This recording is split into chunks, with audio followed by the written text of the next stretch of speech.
Até para justificar um pouco a relação disso tudo com a democracia, que ainda não ficou tão clara. É esse mesmo. A grande questão é essa, né? Por que nós falamos tanto de redes sociais e temos tanta dificuldade de articulá-las? Vamos em frente. Em frente. Não sabemos o que são redes, ou mesmo quando sabemos o que são redes, não conseguimos vivenciar redes. É incrível isso, né? Você está rindo. Maravilhoso. Mas é incrível, né? O cara diz, muita gente me escreve assim, semanalmente, mas tanta gente diz assim, mas eu estou tentando fazer uma rede lá, mas não está. Mas não está funcionando. Eu digo, o que você quer que funcione? Não está. Eu digo, você está tentando mesmo fazer uma rede? Aí ele diz, não, eu fiz uma reunião, chamei o pessoal para a gente montar. Mas aí você não está tentando fazer rede. Tenta fazer uma rede, depois vem dizer se funciona ou não funciona. Você está fazendo tudo ao contrário. Não é porque a ideia de fazer rede é fazer uma organização, e como está na moda, chamar rede. Tem que fazer aquilo que o Clay Shirk falou. Como organizar sem organização? Organização no sentido... Nada melhor que o nosso debate lá na escola de rede. Na escola de rede. E por que nós não fazemos NetWeave? Nós não articulamos e animamos rede. Então vamos lá. Essa palavra NetWeave não é uma coisa assim da moda, porque às vezes tem consultor que gosta de usar umas palavras em inglês para ficar bacana e tal, mas é porque é difícil, né? Se vocês arrumarem uma tradução boa, eu troco. Articulação e animação de redes é um pouco a arte do tecelão, não é? Só que a arte do tecelão, né? Aqui tem uma brincadeira, networking não é netlove, netweaving pode ser. A palavra networking que era usada até agora para o trabalho em rede, ou para rede mesmo, né? Acabou em inglês, network virou rede. Não só network virou rede. Ela evoca uma ética do trabalho que é pesada, não é uma ética... Não é trabalho. O conceito de trabalho é um conceito muito complicado, né? Já surge como um conceito complicado, o conceito de trabalho e o conceito de trabalhador, né? As primeiras referências que nós temos a essas palavras são referências negativas, né? O trabalho foi inventado pelos deuses e os homens trabalhavam para proporcionar o descanso dos deuses, dos seres superiores. Não chamava Deus ainda, né? Só a partir dos gregos é que a gente chamava esses seres superiores, que a hierarquia inventou a sua imagem e semelhança de deuses. Mas sejam eles quais forem esses programas verticalizadores, foi deles que surgiu a ideia de que tinha que haver pessoas trabalhando para libertá-los do jugo, da fadiga, do cansaço. Quer dizer, o conceito de trabalho sempre ficou meio complicado. Por isso que network não é tão bom quanto netweaving e não é trabalho. Em frente. Rede é fluição. Melhor imagem de rede não são as bolinhas ligadas por tracinhos, mas coisas que fluem. Tudo flui. Panta-rede. Fluxos luminosos intermitentes. Aqui já é a visão estática de rede. Quando a gente vê um grafo assim, nós não estamos vendo a rede. Não está representando bem a rede. Isso é um instantâneo, não é? Tirou uma foto, porque isso tudo está móvel. Então aquela bolinha que estava ali já não está mais no momento que você estava olhando, entendeu? Esse tracinho é um rastro de uma fluição. Então quando ele está lá na frente, essa parte de trás já não existe mais. Então o melhor modelo seria assim, uma coisa tipo assim, ou então um modelo de espalhamento de partículas ou de aglomeramento de partículas. Em frente. Aí. Não ficou muito bom esse desenho, mas vai lá. Em frente. Exemplos de rede, né? Todo mundo já conhece isso, está mais batido. O melhor exemplo sempre é a rede neural. Por quê? Porque ela dá a exata ideia do que é a mudança de caminhos. Se você danifica um neurônio, você não perde em geral aquela função, porque os outros que estão conectados com aquele, embora não possam a rigor substituir, mas eles podem compensar.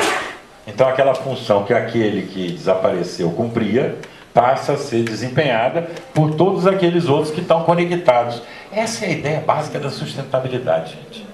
Por isso que a gente diz, tudo que é sustentável tem um padrão de rede. A gente não conhece nada que seja sustentável, que tenha a capacidade de mudar de acordo com a mudança das circunstâncias. Que é isso, sustentável. Que não tem estrutura de rede. Organismos, parte de organismos ecossistemas, o ecossistema planetário, se a gente quiser chamar, Gaia, todos são mecanismos autorreguladores que conseguem conservar a sua adaptação ao meio. E só conseguem fazer isso porque conseguem fazer e refazer continuamente congruências múltiplas e recíprocas com o meio. Ou seja, consegue dançar conforme a música. O que não dança conforme a música, dança, no outro sentido, quebra, não é? E aí não é sustentável. Quer dizer, a gente usa a palavra sustentável hoje para você conservar recursos para usar no futuro. Não é nada disso. Quer dizer, aí não é. Você tem que ser sustentável agora. Senão não tem futuro para você. Não adianta guardar os recursos. Como é que sua organização, ela vai existir no futuro para usar esses recursos? Ela só vai existir se ela agora conseguir dar respostas que são condizentes com os estímulos do meio. E se ela conseguir manter, conservar esse seu modo de adaptação, ela vai continuar existindo, senão ela vai desaparecer. Quer dizer, não é botar no estoque, no paiol, um bocado de recurso para usar depois. É a capacidade de continuar, né? Bom, a rede neural é um bom exemplo disso, é um excelente exemplo. A rede urbana, isso é um desenho de uma foto de Milão, um pedaço de Milão, de noite.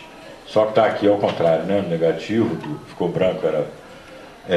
uma cidade olhada assim, todos vocês já viram, né? Chegando de avião num lugar de noite é bacana, você corre para a janela para ver quando vai chegando. Por quê? Porque as ruas parecem de fato conexões, né? Sobretudo quando estão iluminadas. Na Bélgica é bacana ver porque as estradas da Bélgica são iluminadas, o único lugar. Então aí você tem essa visão numa proporção grande quando você vai sobrevoando a Bélgica. É muito bacana isso, porque você vê que a cidade, como ela tem formalmente essa estrutura de rede, ela se auto-organiza. O Steven Johnson, que vai estar com a gente agora na Conferência Internacional das Redes, em março, naquele livro dele, Emergência, ele cita o exemplo de Firenze, né? Que os caras já... Há 500 anos que os caras tentam tirar os vendedores de seda de um lugar e não adianta, porque os caras voltam para o mesmo lugar. Aí chega o governo, não, vamos tirar daqui, construir um painel, não sei o que, um shopping, e põe os caras lá, os caras voltam para o mesmo lugar. Quer dizer, não são eles que decidiram que a seda tinha que ser vendida ali naquela rua. Eu mesmo quando fui lá, os caras estavam lá.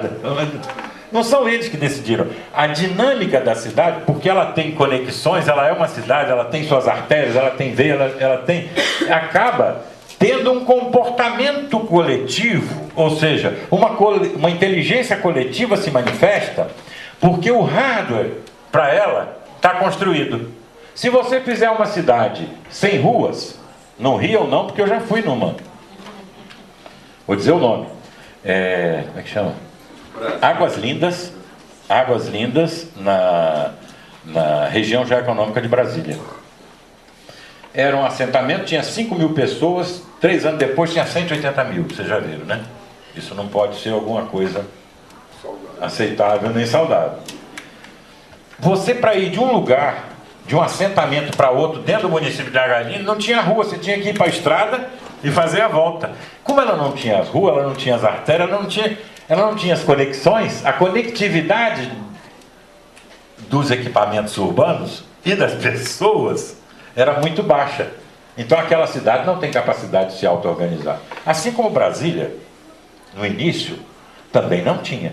É o povo que está mudando Brasília, é o povo que mora em Brasília que está construindo uma outra Brasília que não é a Brasília dos planejadores. Não é? Por exemplo, tem 64 superquadras. Eu morei lá 14 anos.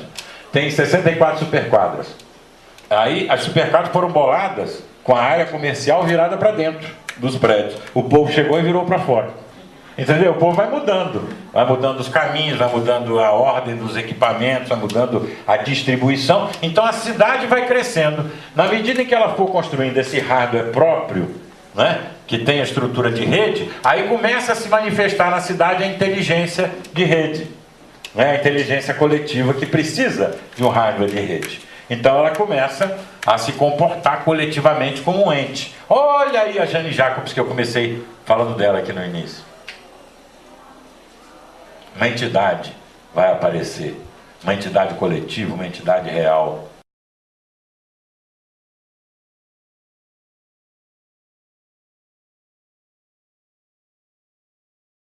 Rede social, isso é uma gravura muito batida. Eles dizem que é uma rede social em Canberra, na Austrália. Até hoje eu não entendi porquê. Em frente. Isso aqui é muito interessante, viu, gente? Ó, carômetro. Quando a gente vai fazer... É bom o carômetro, por quê? Porque são pessoas, né? Redes sociais são pessoas interagindo. Essa história, rede de entidades, não dá, né, gente? Se as entidades forem hierárquicas, não é rede. Por quê? Porque cada piramidezinha organizacional vai filtrar o fluxo de acordo com o seu próprio fluxo, que é vertical. Então, quando a gente diz rede de organizações, não é rede no sentido de rede distribuída. Para ser rede social distribuída, tem que ser rede de pessoas. O motivo é óbvio. Não estou proibindo ninguém chamar de rede, pode chamar, é até bacana. Tem aqui uma rede de instituições, é bacana. Na verdade, ele tem uma frente de instituições. Cadeia. Mas rede ele não tem. Por quê? Porque se ele tivesse rede no sentido de rede distribuída, ou mais distribuída do que centralizada, não podia haver a possibilidade, pelo menos não em alto grau, dele começar a direcionar os fluxos, ou dizer esse passa e esse não passa. Né? Então, redes são redes de pessoas.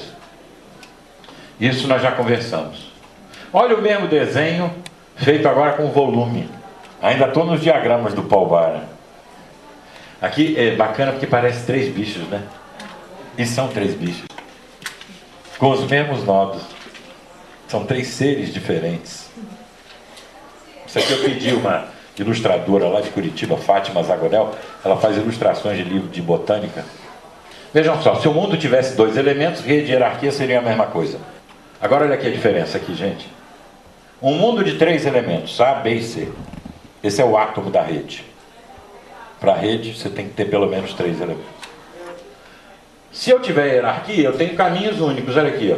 De C para ir para A, eu tenho que passar em B, não é assim? Aqui. E se eu tiver rede? Eu posso ir direto, porque eu tenho múltiplos caminhos. Redes são múltiplos caminhos. Toda vez que você tem múltiplos caminhos, rede. Quando você tem caminhos únicos, hierarquia. Vejam como é que fica complexo aqui, com um mundo de 5 elementos. Opa! Aqui já... Olha o salto que isso deu. Aqui o tenente tem que passar pelo capitão, tem que passar pelo major, tem que passar pelo coronel para falar com o general, não é assim? Ó. E aqui? De quantas maneiras Zé pode chegar em A? Quem gosta de matemática aí? Chutem um número assim. 20. Tá frio? Hein? 120. Eu não sei, tem que fazer a conta aqui. 96 talvez. A combinação simples, né? Olha aqui. E pode ir até B, voltar para C e ir até A. E pode passar em D. O que interessa aqui, nessa nossa... é que tem múltiplos caminhos. Quando tem múltiplos caminhos, é rede. E quando tem caminhos únicos, não é rede. Aqui aquela outra equação, em frente, que é a mesma equação. Isso aqui é para calcular o número de nodos. Essa é uma fórmula matemática conhecida. N é o número de modos. Aí você coloca aqui e você vai ter o número máximo de conexões que uma rede pode ter. Bom, vejam só agora esses exemplos. Todos eles para um mundo de 4 elementos. A, B, C, D. Aqui, ó, a distribuição é igual a 0. Estão vendo por quê? A rede está totalmente centralizada. Centralizada em quê? Em A. Se eu desconectar A, B, C e D ficam desconectados. Está claro isso? Para você passar, atingir qualquer outro nodo, você tem que passar em A. Rede totalmente